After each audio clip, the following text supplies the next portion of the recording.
ఇంకా చెప్పు, ఇంకేం మాట్లాడుతావు మాట్లాడిగా. ప్రజాపాలన ఇందిరమ్మ రాజ్యం తీసుకురావడం జరిగింది. ఏంది ఈయన రేవంత్ రెడ్డి గారు ఏమంటారు, నేను అధికారంలోకి రావడం కోసం ఇట్లా అన్ని అబద్ధాలు చెప్పినా, అన్ని అబద్ధాలు చెప్పి లేని పోనివి ఉన్నాయి లేనివి అన్ని ముచ్చట్లు చెప్పి నేను అధికారంలోకి తీసుకొచ్చిన, దానికి ప్రజాపాలన పేరు పెట్టిండు, దానికి ఇందిరమ్మ రాజ్యం అనేటువంటి పేరు పెట్టిండంట. ఇంకా చెప్పు.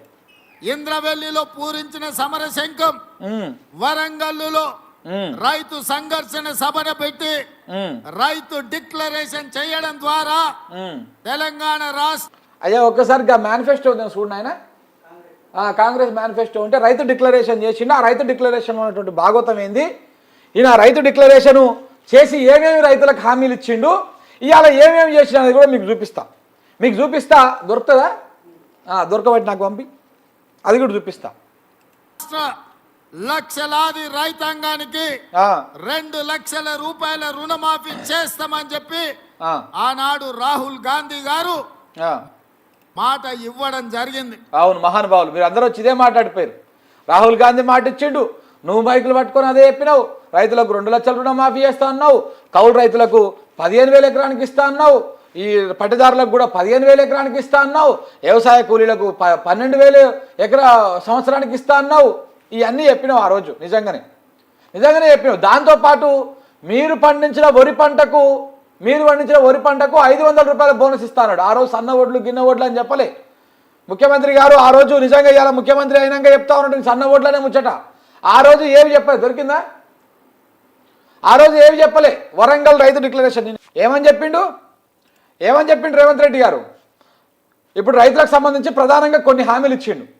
ఏమిచ్చిండు? రైతు బంధు. ప్రధానంగా రైతు బంధు 10,000 ఎకరానికి వస్తూ ఉంది, కానీ మేము 15,000 ఎకరానికి ఇస్తామని చెప్పిండు. ఇదే రైతు డిక్లరేషన్లా. ఇంకొకటి ఏం చెప్పిండు, మీరు 2 లక్షల వరకు రుణాలు తీసుకున్నటువంటి వాళ్ళవి ఏకకాలంలో రుణమాఫీ చేస్తా అని చెప్పిండు. కానీ మీకు తెల్ల రేషన్ కార్డు ఉండాలి, మీ ఇంట్లో నీకు పెళ్ళి అయి ఉండాలి, నీకు పెళ్ళం ఉండాలి, దాంతోపాటు మీ ఇంట్లో ఒకరికే చేస్తాము, ఇట్లా ఏం చెప్పలే. రైతులందరి రుణాలు మాఫీ చేస్తాము, రైతులందరి రుణాలు మాఫీ చేస్తాము అంటే ఈ లిటికేషన్లు ఇలా ఏవైతే పెట్టిరో లిటికేషన్లు అవేవి కూడా ఆ రోజు చెప్పలే. అందరివి మాఫీ చేస్తామని చెప్పారు. కానీ ఏమైంది? అలా ఊర్లో 100 మంది ఉంటే 10 మంది కూడా కాలే రుణమాఫీ. వచ్చిందా? పంపినవా?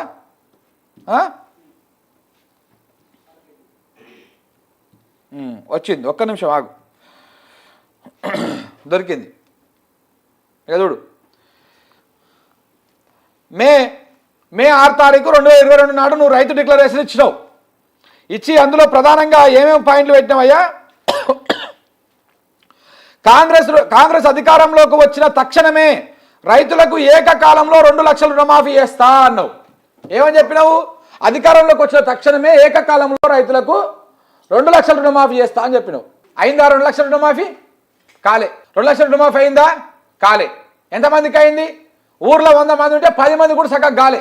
ఇప్పటికీ ఏ బ్యాంక్ ఆడుకోండి, మీరు ఏ ఊరికైనా పోయండి, కొండారెడ్డిపల్లి పోదామా, కొడంగల్ పోదామా, లేకపోతే మంత్రుల నియోజకవర్గాలు పోదామా, లేకపోతే కాంగ్రెస్ ఎమ్మెల్యే నియోజకవర్గాలు పోదామా, ప్రతిపక్ష నాయకుల నియోజకవర్గాలకు పోదామా, ఏ నియోజకవర్గమైనా సరే, ఏ ఊరైనా సరే, పూర్తి స్థాయిగా ఒక్క ఊరిలో కూడా రైతు రుణమాఫీ జరగలేదు.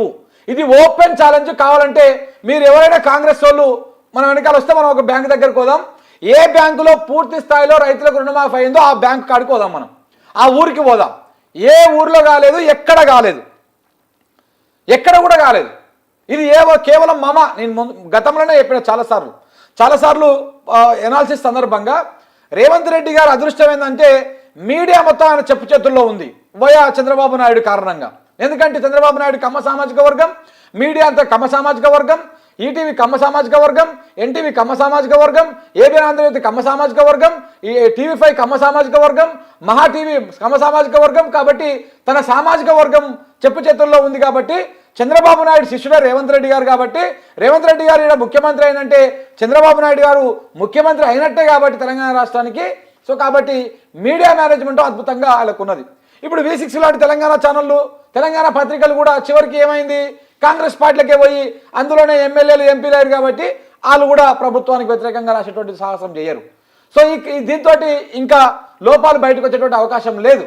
సో కాబట్టి దీంతో ఏమైంది, ఏ 10 మందికో ఏ 10 మందికో సాట్ల తవుడు పోసి కుక్కలకు కొట్లాట పెట్టినట్టు రైతులకు ఈ పక్కింటి ఆయనకు రైతు రుణమాఫీ అయింది, ఈ పక్కింటి ఆయనకు కాలేదు.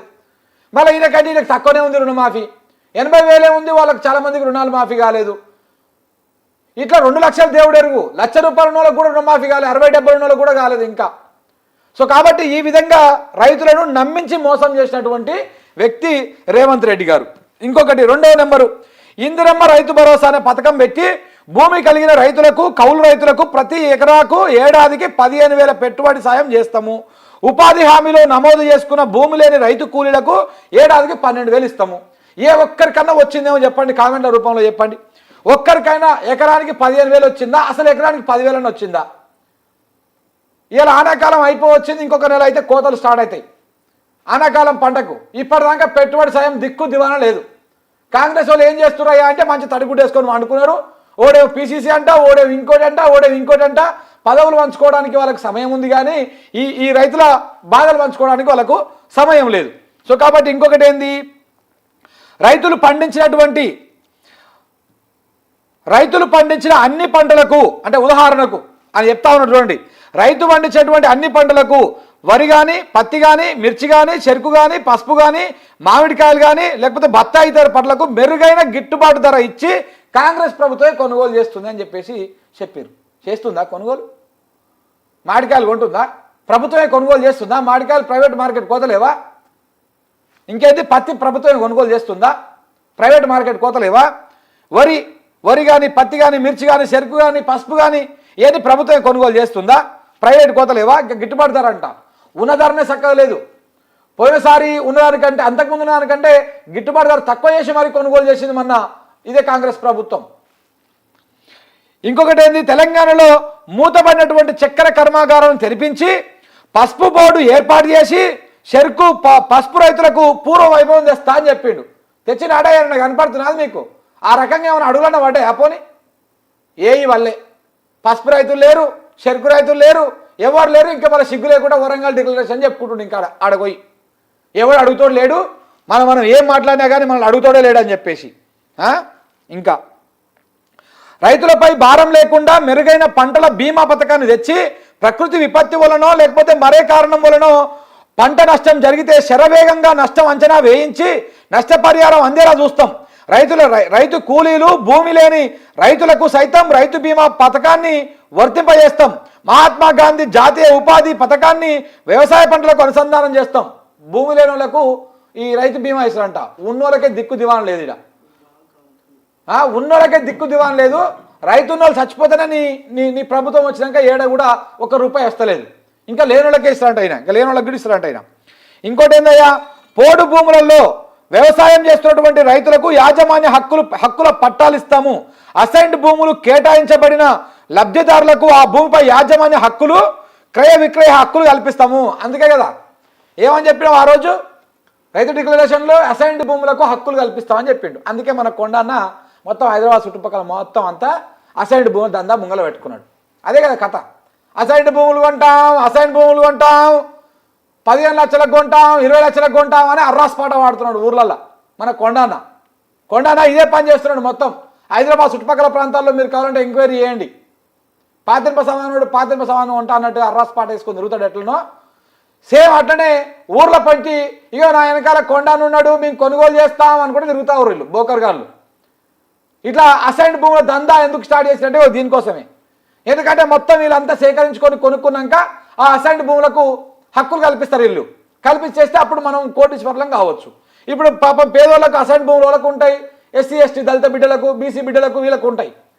సో కాబట్టి ఆ భూములు అగ్గొసగ్గకు మన రెడ్డి రాజు గారు కొనేయాలి, మన కోటరెడ్డి రాజు గారు కొనేస్తారు.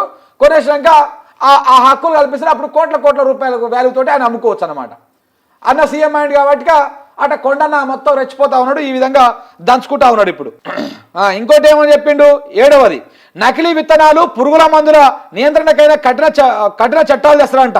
తెచ్చి ఇవి చేస్తా చెప్పిండు. ఎక్కడ కూడా విత్తనాలు లేవు, ఎరువులు లేవు, ఏవి లేకుండా పోయినాయి. ఇంకొకటి 8వది, నిర్దిష్ట సమయ ప్రణాళికతో పాటు అవినీతి జరగకుండా పటిష్టమైన చర్యలు తీసుకొని పెండింగ్ ప్రాజెక్టులను పూర్తి చేసి ప్రతి ఎకరాకు సాగునీరు అందిస్తాడంట. ఉన్న వాటికే ఇస్తాడు.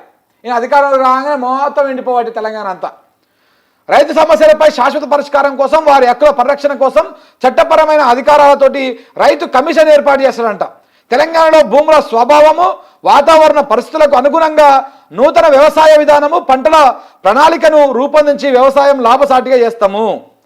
ఇంకా దాంతో ఏమన్నాడు, ఇట్లా ఎకరానికి మన పండించిన పంటకు కూడా 500 రూపాయల బోనస్ కూడా ప్రకటించాడు. కానీ ఏది లేదు. ఇది ఆయన వరంగల్ డిక్లరేషన్లో పెట్టినటువంటి కథ. ఏమైనా అయిందా మరి? ఒకటన్నా అమలైనయా? మళ్ళీ ఇవాళ వచ్చి మేము రైతులకు అన్నీ చేసినాము, రైతులకు రుణమాఫీ చేసినాము, అద్భుతంగా తీర్చిదిద్దుతున్నామని చెప్తా ఉన్నాడు ఆయన.